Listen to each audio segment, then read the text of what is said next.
Hello, and welcome to Tea with Jess. Today's mug is my Ohio Anna mug. We just had the weekend with, or we're going to have the weekend with Ohio Anna having wonderful events. So make sure you join those and meet all kinds of great people, various panels, what have you. So very exciting stuff. But today we are welcoming my buddy, another Jess, Jessica Strawser. And there you see her website. So definitely go check out her website and find out all the links for buying her wonderful books. Follow her on Facebook. She's also on other social platforms. And we're talking about, you can see it up in the corner of the graphic, but I want to hold up my copy of A Million Reasons Why. And I just loved this book, and it just so compelling, beautifully written, several twists, one that made me gasp out loud and go, oh my gosh, my husband was like, what's happening? I'm like, I can't believe this. This is so amazing. And poor Jessica, one of the benefits, but also one of the downfalls maybe of being friends with writers is that then you can text them as you're reading their book and tell them your reactions, which is what I did to Jessica. But I loved it, and I was just so excited to share with her how moving her story was. And is. I'm still thinking about it. I finished reading it over a week ago, and it's still, these characters come back to me and I think about them. So I obviously highly recommend this book, and I'm excited to bring Jessica on with us. Hello, Jessica. Thank you for joining us. Oh, and she's got her mug. What does it say on the side? It's Tea with Jess and Jess. Tea with Jess and Jess. Thank you for having me, Jess. Yes. And thank you for your sweet words about my book. And you actually said the words poor Jessica that you texted me about my book, which completely made my day. So I'm glad. Strike poor Jessica from the record. Okay. Lucky Jessica. I have my mug, which is this was a really cool gift I got from the Assistance League of Cincinnati, which is a women's organization, and they do a lot to combat or to help victims of, not to combat domestic violence, but to help victims of domestic violence. And one of my previous novels, Not That I Could Tell, deals with domestic violence. So they had me be a speaker at their book club luncheon a couple years ago, and they gave me this handmade that's beautiful mug. Isn't that beautiful? Yeah. I love it. Quote. That is. Here, we will toast each other. Toast. Cheers. Cheers. And I will also be at Ohio Anna at the same time as you. Not on the same panel, but at the same time. So yeah. There are a lot of great programs. I'm looking forward to them. So it's so disappointing not to be able to do these book festivals in person, but it's at least nice to be able to still do them. Yes. In some fashion. Yes. And it also lets people who maybe couldn't travel to Columbus for the Ohio Anna Book Festival to join in. I had an event at a bookstore in Pittsburgh, the Riverstone Books, a couple weeks ago, and one of the attendees was a librarian from Nebraska, which is fun. I mean, here I am in Ohio, but I'm virtually going to Pittsburgh, and here's a librarian from Nebraska joining me there, so I'm looking forward to in-person things, but I hope we get to keep doing some of the virtual events as well, just for that reason.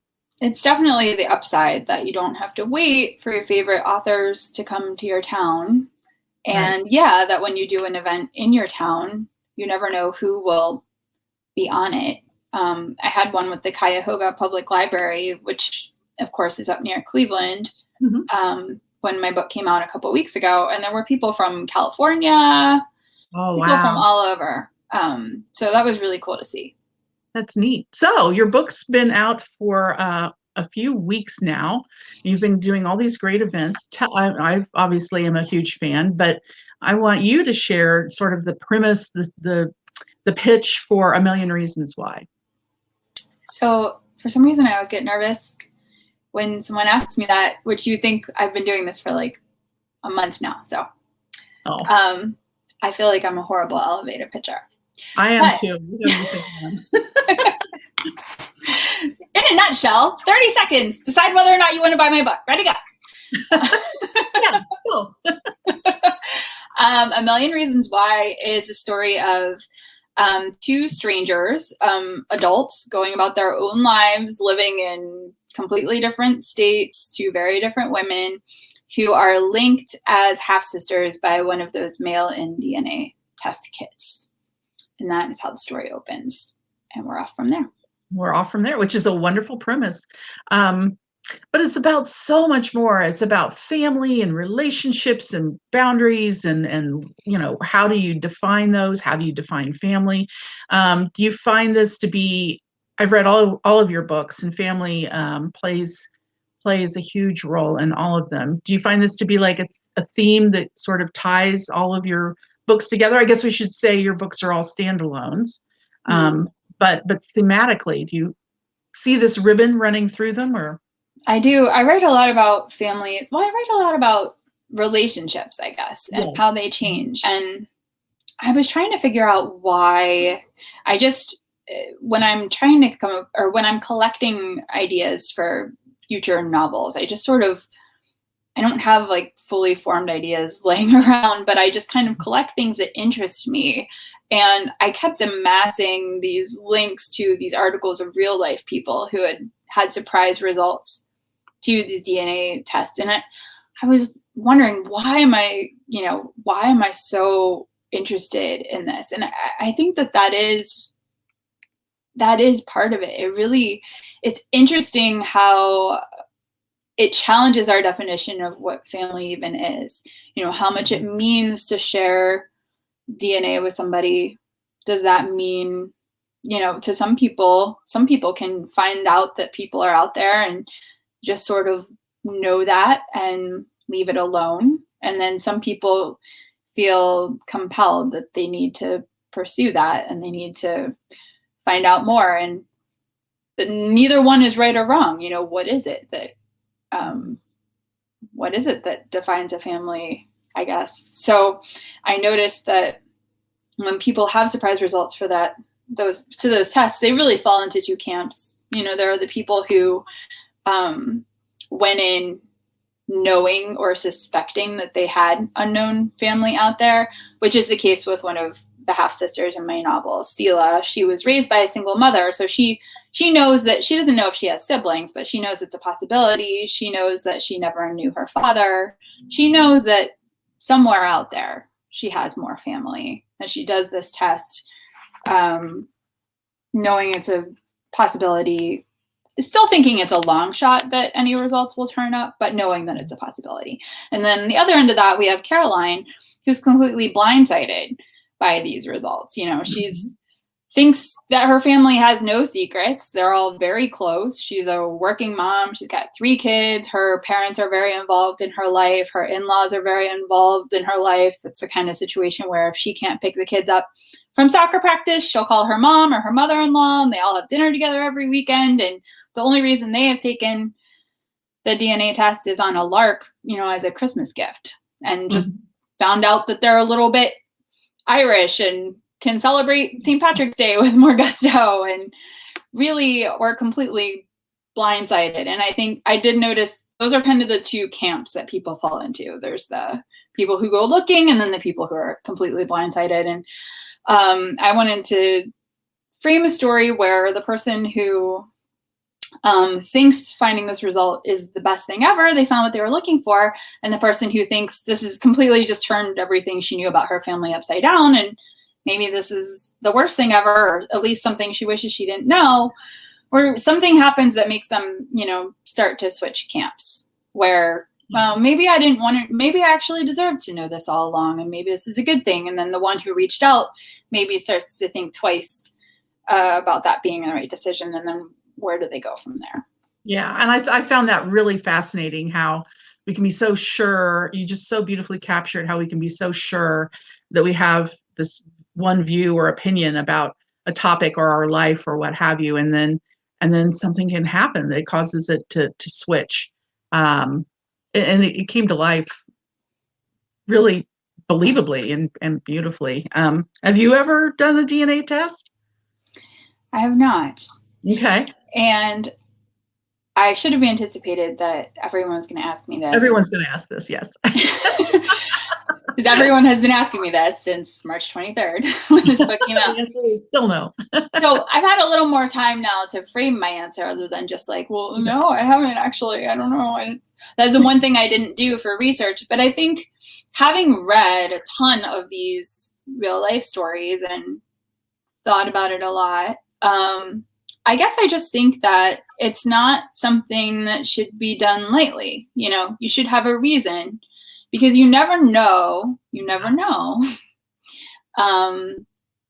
where it could lead or what might happen. So, and for some people, it ends up being the greatest thing ever. It ends up leading to these life-altering connections and bringing people together, and it's amazing. But for me, I guess I just don't have that reason.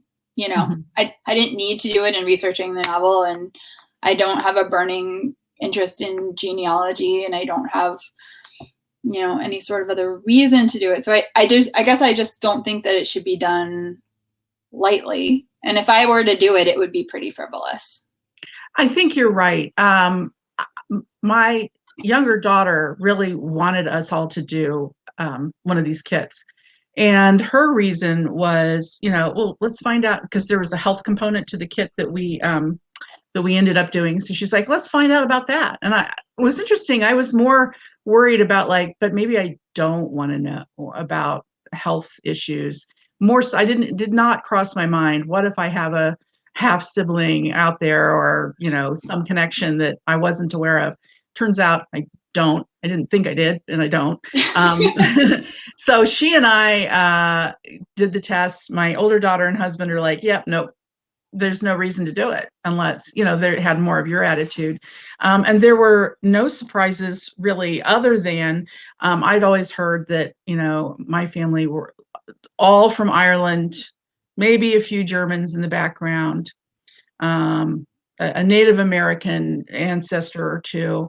And that's not what my DNA test came back with. It came back with mostly Irish, a few Germans, no Native American background, but connections, but a great grandparent from Italy, and even another generation back from China. And I'm like, okay. Now, to me, that was kind of interesting. I mean, there's no way to figure out who that person is, or, you know, you can kind of guess the story. Humans have always moved around the earth, you know, but I thought it just tickled me, because it kind of undid just a little teeny bit this mythos that we had with, oh, we're as Irish people. Well, not entirely. It is really interesting the ways in which we identify. And I think, like, as an author, I don't know if it's so hard not to play that guess the backstory game. Like, you find out some little nugget of information, and you find yourself inventing all these imaginary backstories, which, when you find out, you know, something in your family history is not, you know, it's interesting. It's like, I wonder if along the line somebody obscured some of these things on purpose, or if this is just like a game of telephone, right, where it didn't get handed down. It didn't get handed down, or the person, you know, the great grandparent from Italy and the great grandparent from China just moved wherever they moved and started over and just didn't talk about their past, and so their children didn't talk about their parents' past, and so forth and so on. And there's no way to know. Yeah, there's no way to know. So I just, you know, it doesn't change my life or my view of my family at all. It just made me sort of bemused, more or less. But, you know, you talked about identity, and we always say in our family, identity is a funny thing. You know, people get caught up in however they define identity, and that's part of the thematic core of this novel, isn't it? That identity being challenged. And I think, oddly, more for Caroline than for Selah, is Selah, I think, already kind of knowing, and it's already knowing that she grew up with this single mother. And it's really interesting, even though by the start of the story, she's pretty alone in this. Her mother has passed away. She's a single mom. She's going through a divorce. The idea that she might have a sibling out there is appealing to her for a number of reasons. She has a lot of complicated reasons for having taken this test, but she's really not that interested in her father, you know. Right. And through finding this half sister, she also does find out who her father is, and she's really kind of okay with leaving that alone. She still has this trust in her mother that there was a reason that her mother didn't really want her to know her dad. It's interesting. Like most of her, so in that way, I don't know that her identity is being challenged as much as Caroline's, whereas Caroline is the parents who I grew up with, you know, there's immediately a question raised about whether or not they knew that Stila was out there.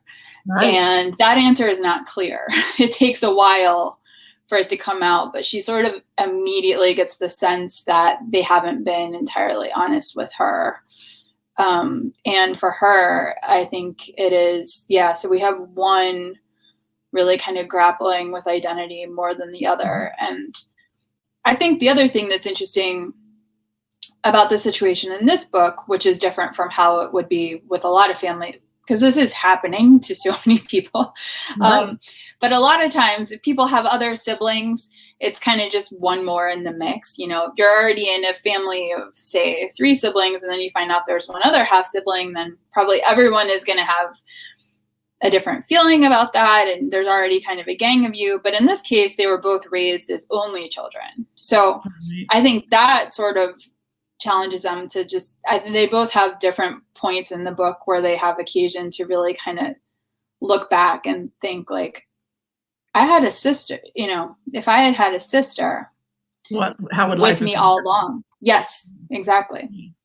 Yeah. And you set Caroline up, like you said earlier, as, you know, she has this beautiful, almost perfect life, and it gets rattled.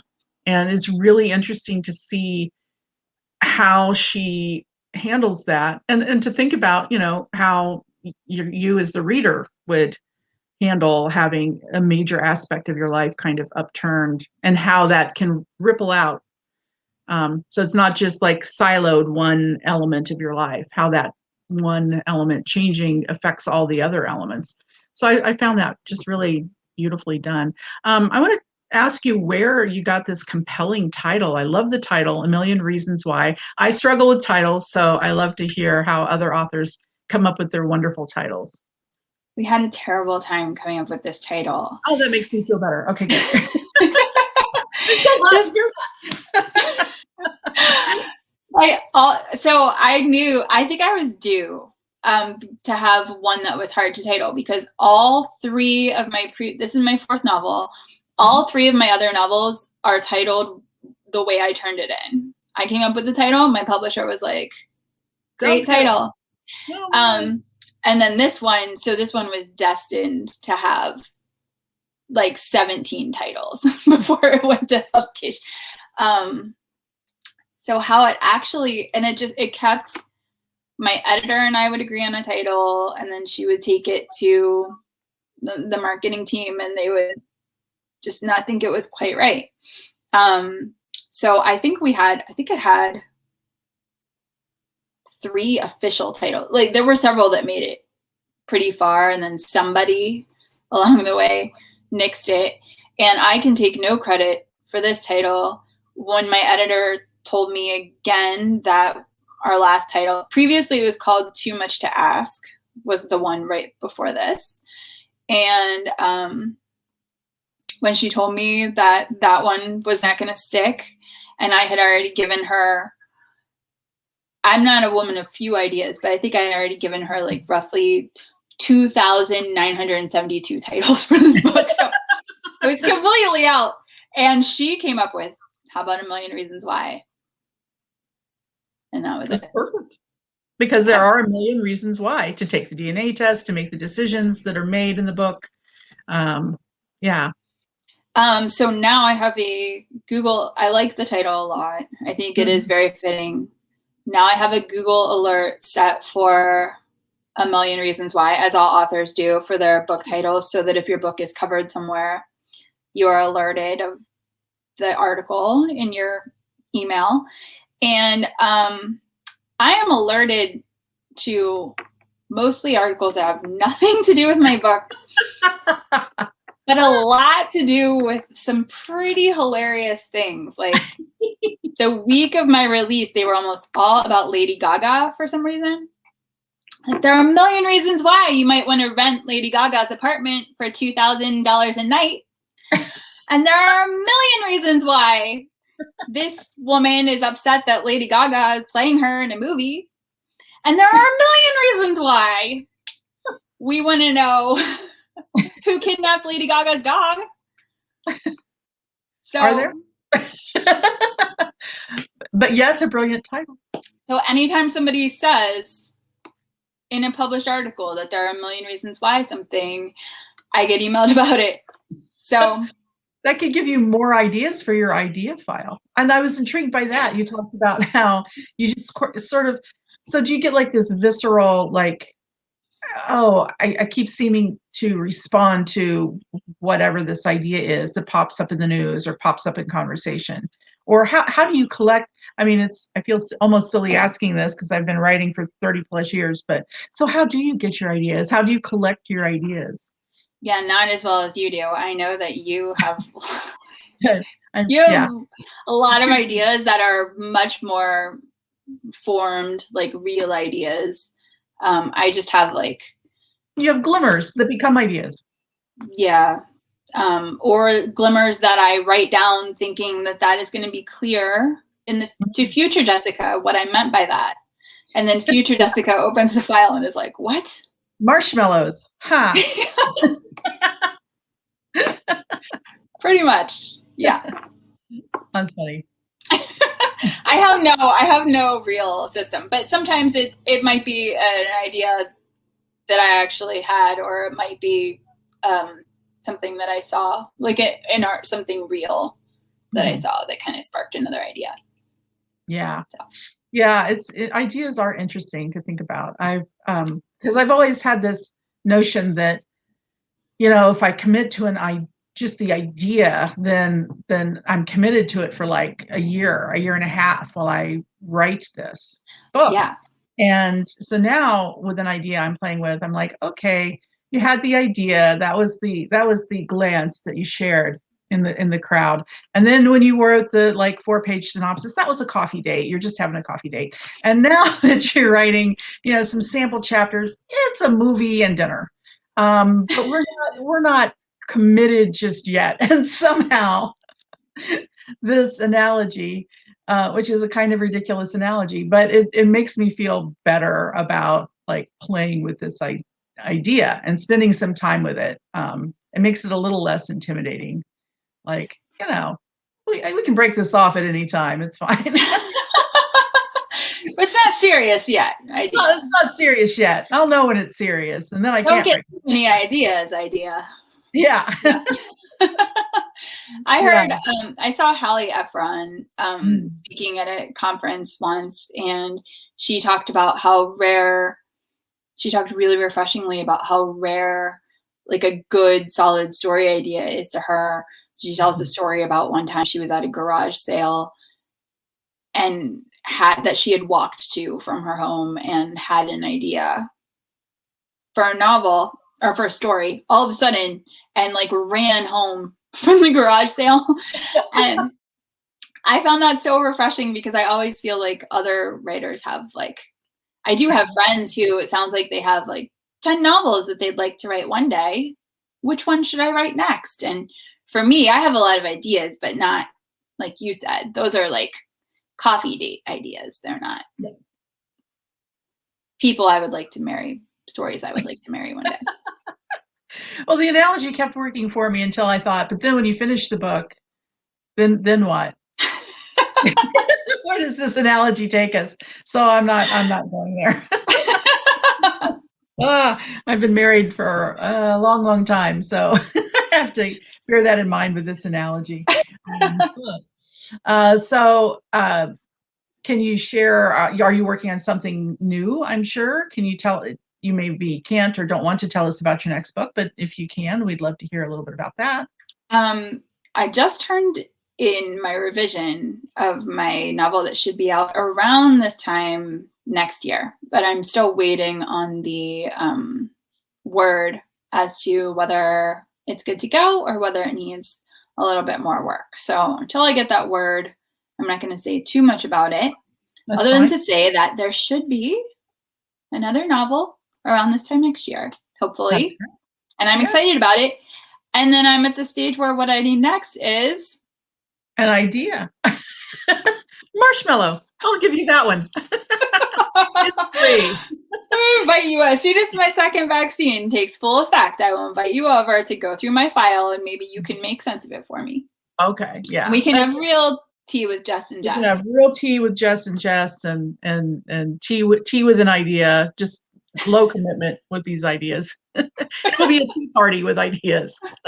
Or coffee clash, something. I don't know.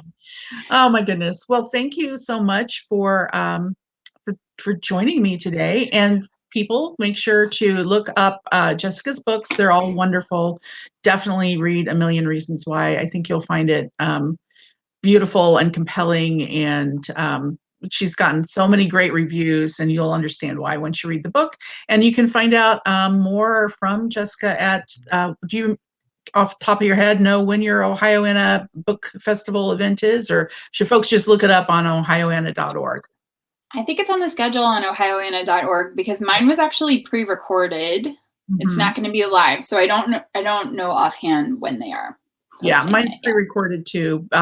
So for those interested in attending Ohioana and hearing our events, some are pre-recorded because it's a small staff, and so they can't have everybody live, 9 to 8 or whatever every day. So they've pre-recorded some of them, and some of them are live. So go check that out.